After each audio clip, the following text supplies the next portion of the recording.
Na aula de ciência, nós vamos falar sobre fungos e protozoários. O que são fungos, o que são protozoários, qual o fungo e qual o protozoário que traz benefícios, quais os que traz malefícios. Então, nós vamos ver aqui que os fungos eles podem ser unicelulares, como as leveduras, ou pluricelulares, como os cogumelos e os bolores. E os fungos, ele é de um grupo de organismos eucariotas, ou seja, que suas células são bastante complexas e que inclui micro-organismos tais como a levedura, bolores, bem como o mais familiar, o cogumelo. Então, o cogumelo, ele é um fungo. Tem aquele cogumelo que você vai poder se alimentar e tem aquele cogumelo que não pode porque ele é nocivo à saúde, pode levar até a morte. São classificados no reino separado das plantas, dos animais e das bactérias. Então, mesmo que eles estejam lá em alguns cantos, como nós estamos vendo aqui nessa imagem, ele é separado do reino das plantas, ele não é uma planta. Eles produzem grande quantidade de enzimas digestivas, papel de decompositores. Suas características são, as características dos fungos, eles são seres uni ou pluricelulares, eles podem ser de um ou de várias células, sem tecidos verdadeiros. Suas células, elas são chamadas de hifas, que são esses filamentos aqui, esse monte de filamento aqui. São as suas células, elas são chamadas de hifas, sendo um emaranhado de hifas, quando a gente vê aqui o emaranhado de hifas, o emaranhado de células, eles recebem o nome de micélio, que é o corpo dele. Tá? Então, quando as hifas se juntam, elas vão formando o corpo do fungo. Então, nós temos aqui a estrutura reprodutora dele, dos esporos, nós temos as hifas, e ele todinho, as hifas, quando se juntam, elas formam o micélio. Às vezes, os fungos eles podem ser confundidos com plantas, gente. Então, porque eles não se locomovem. E alguns podem até lembrar partes das plantas. Então, a gente está observando aqui, parece ser uma planta, mas não é uma planta, tá certo? Ao contrário das plantas, eles não produzem seu próprio alimento. Então, as plantas produzem seu próprio alimento e eles não. A maioria dos fungos, eles se alimentam de restos de seres vivos, como folhas ou animais mortos. Por isso que vai nascendo ali o fungo, porque eles vão se alimentando de animais mortos. Assim como as bactérias, os fungos são importantes na decomposição da matéria orgânica. E vamos ver aqui a importância dos fungos. A importância dos fungos aqui é o corpo dos cogumelos e bolores, gente, ele é composto por fios compridos e finos, que nós vimos aqui, que são as hifas. Então, são compostos por fios compridos e finos, que são chamados de hifas, e elas crescem no meio do solo. Então, as hifas, elas vão crescendo aqui no meio do solo, e os restos de alimento em troncos caídos de outros locais.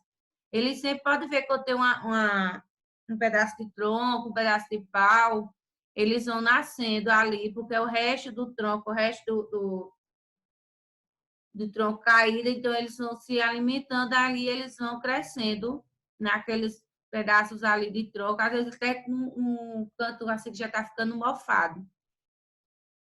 Que é quando começa a sair o mofo, eles começam a sair. E as partes desses organismos, gente, nós não conseguimos ver a olho nu as suas estruturas. Eles crescem acima da superfície e eles são chamados de corpo de frutificação.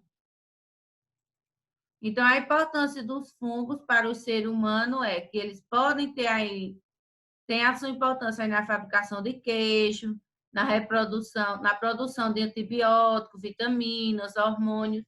Então, os fungos, eles não só têm sua parte ruim, ele também tem sua parte boa. Então, a importância para o ser humano. Os fungos são importantes para o ser humano de diversas formas. Muitos cogumelos são comestíveis, como o champignon e o shimeji. Shimeji. É tão... Eu botei de agora e não me lembro o nome. Outros fungos podem ser usados na produção de alimentos, como pães, bebidas, o queijo. Então, nas bebidas, ele pode estar presente aí na cerveja, no vinho, nos pães, nos queijos, provolone, esses queijos que por queijo ruim, queijo mofado, mas não é mofado, é um queijo que ele vem levando, ele é produzido através de fungos também, para dar mais um gostinho diferente. Eles também servem para produzir remédios, como a penicilina, e eles fertilizam o solo e ajudam as plantas a absorver melhor os nutrientes. Então, os fungos, ele não só tem sua parte ruim, ele também tem sua parte boa. Ele tanto ajuda na saúde, ele ajuda aí na produção de remédios, na produção de alimentos, ele ajuda as plantas a absorver melhor os nutrientes do solo. E alguns fungos, como são utilizados na alimentação, com as leveduras, que são usadas na fermentação de pães, de bebidas, do etanol. Então, as leveduras, elas também são importantes e elas são fungos. E o etanol, que é usado aí para combustível de automóveis, ela também precisa do fungo para fazer a produção dele. E alguns fungos eles são usados na produção de antibiótico, como o que a gente viu aqui a penicilina. Os bolores, são a da produção de queijos embolorados. Então, nós temos aqui esses tipos de queijo, gorgonzola, roquefort, o camembert. Então, eles são importantes também. Esse fungo é importante para a produção de queijos. É meio feinho, né, gente? Mas ele é gostoso. Então, ele é importante aqui também para a produção de queijos, então, que são os bolores. Nós temos aqui os bolores, que o pH dele vai de 2 a 9. Eles resistem bem à desidratação. São poucos exigentes quanto aos nutrientes disponíveis, desde que tenha oxigênio. Então, quando nós temos aqui um pão mofado, nesse caso aqui, esse fungo, ele já não vai ser importante para a saúde. Então, quando o pão já tiver com esse fungo, não é importante você se alimentar dele, nem de uma laranja, nem de uma fruta, porque ele vai prejudicar a sua saúde. Então, ele tem a parte boa e também tem a parte ruim. Ele tanto vai ajudar, como ele também vai prejudicar. E se você comer um alimento desse aqui, mofado, ele vai prejudicar a sua saúde. E os fungos, eles são utilizados na produção de medicamentos. Como eles produzem algumas substâncias capazes de combater bactérias. É o caso da eritromicina, que produz o antibiótico eritromicina, e do penicílio, que produz a penicilina. A ciclosporina é a substância que suprime as reações imunológicas que causam rejeição de órgãos transplantados, que é produzido pelo fungo. Então, se alguém aí fez algum transplante, alguma coisa, também é preciso utilizar essa substância, que ela suprime de reações imunológicas, para que não cause a rejeição de algum órgão quando ele for transplantado.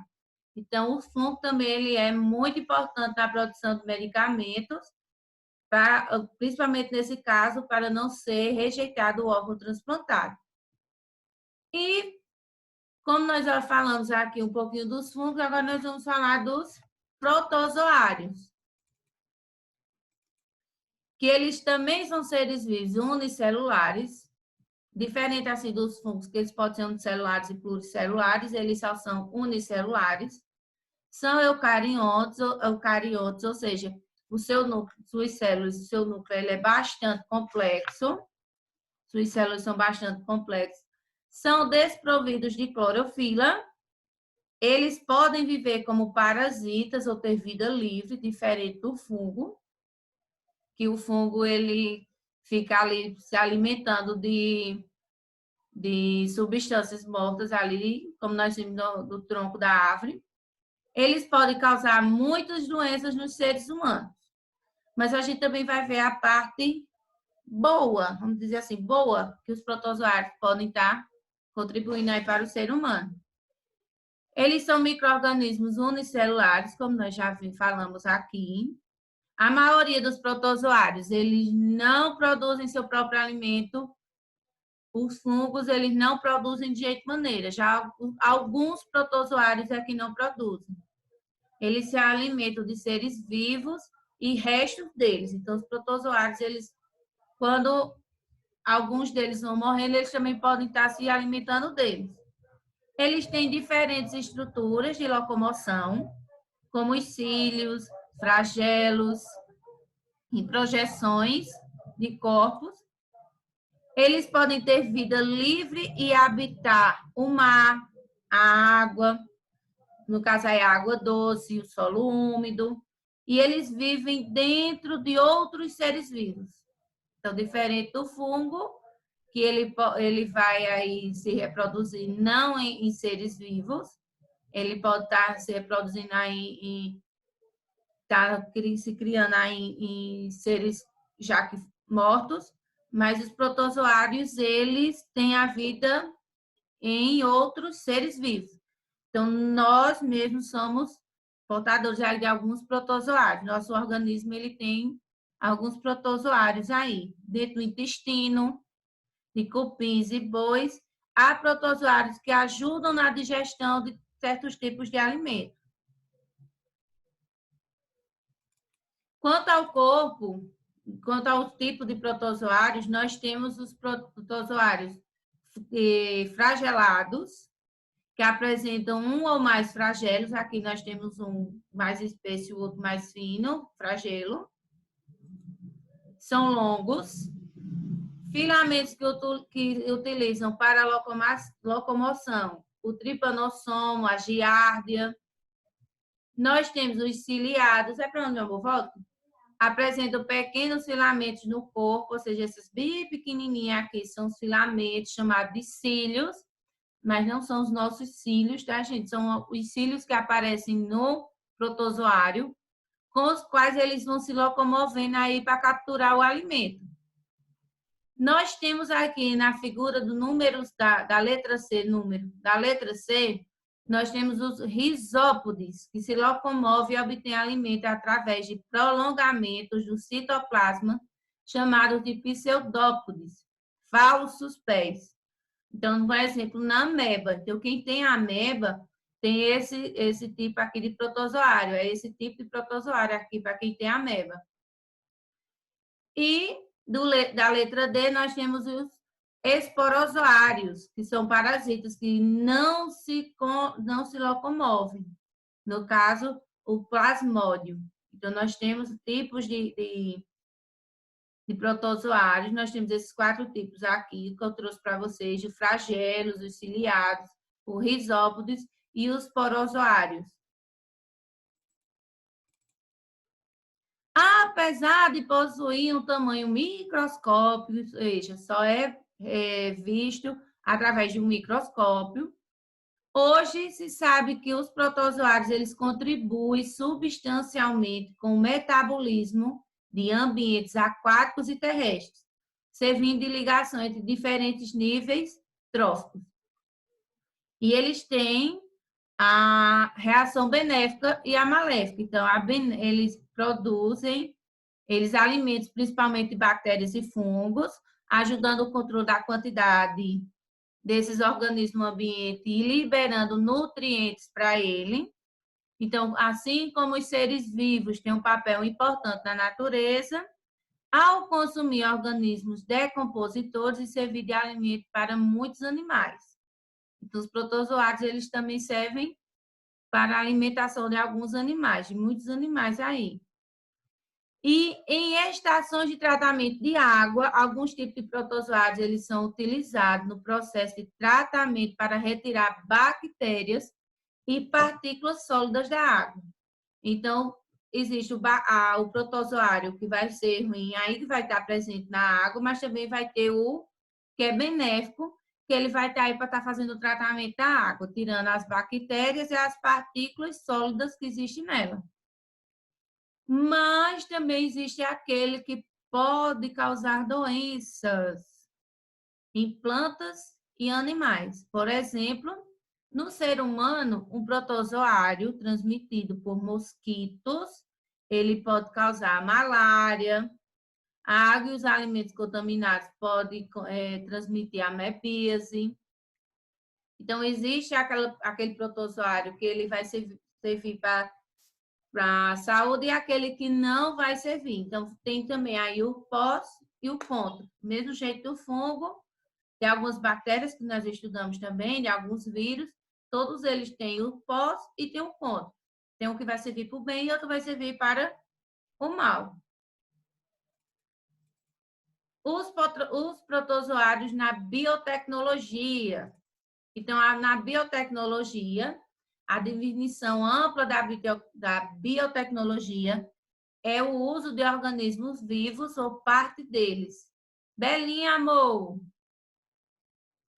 Por outro lado, a biotecnologia moderna se considera aquela que faz uso da informação genética incorporando técnicas de DNA recombinantes. E algumas doenças aqui causadas por protozoários. Então, eu trouxe aqui para vocês algumas imagens. A toxoplasmose. Então, tanto ela faz bem para a biotecnologia, como também ela faz mal para o nosso organismo. Então, são algumas doenças que são causadas por eles.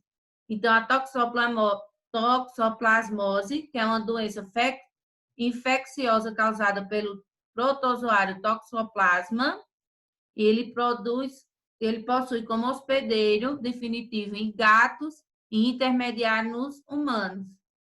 Então, a toxoplasmose, o seu hospedeiro definitivo é o gato. Então, por isso que a gente diz, cuidado com o gato, não fique pegando o gato. E no cocô do gato, gente, também tem muito protozoário. Então, às vezes o gato faz cocô e você acaba pegando nele depois e acaba se melando. Então, ali, ele já vai transmitindo doença para você. Então, por isso que é tão importante quando o papai e a mamãe falam de não estar segurando, não estar pegando o gato. A leishmaniose é um parasitose causado pelo protozoário do gênero Leishmania, que, de acordo com a espécie responsável pela infecção, ele pode causar sintomas que variam de leves a graves. Então, é perigoso também a leishmaniose, é transmitida aqui através da picada de mosquitos. Então, tem que ter cuidado também com esses mosquitos quando estão perto aí, mosca, a gente tem que estar sempre tangendo, espantando, porque eles trazem aí doenças, principalmente a mosca, porque a mosca ela vai estar pousando em, vamos dizer, no popular, no cocô do gato, do cachorro, dos animais, da pessoa também, e ela vai trazendo consigo aí doença. A doença de Chagas também. Gente, também é conhecida como tripanossomíase americana e é uma doença infecciosa causada pelo parasita Trypanosoma cruzi. Então, a doença de Chagas também é perigosa. Então, tem que ter cuidado. Principalmente, gente, quem gosta muito de açaí. Tem gente que gosta muito de açaí. Lá no Pará, naquela região, existe muito esse besouro. Então, é muito perigoso lá. Então, você tem que ter o máximo de cuidado. Quando você for comprar um açaí, você comprar de boa procedência. Porque você não vai comprar qualquer açaí, porque muitos deles vêm junto ali. Então, pessoas que já teve reportagens, matérias em que esse besouro aqui, ele foi triturado junto. Então, tem que ter cuidado, tá, gente? Sempre procurar um açaí de boa procedência, que você vai estar dizendo ali de onde vem, como é feito direitinho. Não pegar qualquer açaí, que tem uns que não tem nem dizendo de onde vem. E nós temos também a amebíase, que ela é uma doença infecciosa muito comum em crianças. e é causada pelo parasita Etamoeba histolítica e é transmitida principalmente pelo meio de ingestão de cistos presentes na água ou nos alimentos contaminados com fezes. Então, a amebíase tem que ter bastante cuidado também na água. Se você está num sítio, num lugar onde não tem tratamento da água, então você vai ter que ferver essa água antes de beber, antes de estar lavando os alimentos, tem que ter cuidado, porque águas que não têm o tratamento devido, que não tem aí aquele procedimento onde ele vai estar limpando, onde vai ter aqueles protozoários que vai estar puxando as bactérias da água, pode ela vir contaminada, por quê? Por exemplo, se você está perto, você está num sítio e passa água ali no rio, e perto tem alguém fez suas necessidades, ali fez seu cocôzinho, pode, quando chover, a água passar, tá levando junto com a água essas fezes. Então, ela vai estar contaminando a água, e se você beber dessa água, você vai adoecer, tá? Então, tem que ter esse máximo de cuidado. Deixa eu ver mais se tem alguma coisa com vocês. A gente vai fazer aqui algumas perguntas para a gente depois fazer a nossa atividade, tá? Então, eu vou falar aqui dos combinados com vocês e em seguida a gente vai estar dando um intervalo de 10 minutinhos e na volta eu explico a atividade, tá? Então, você depois a gente vai estar fazendo esses combinados aqui. E eu quero que vocês prestem atenção no seguinte: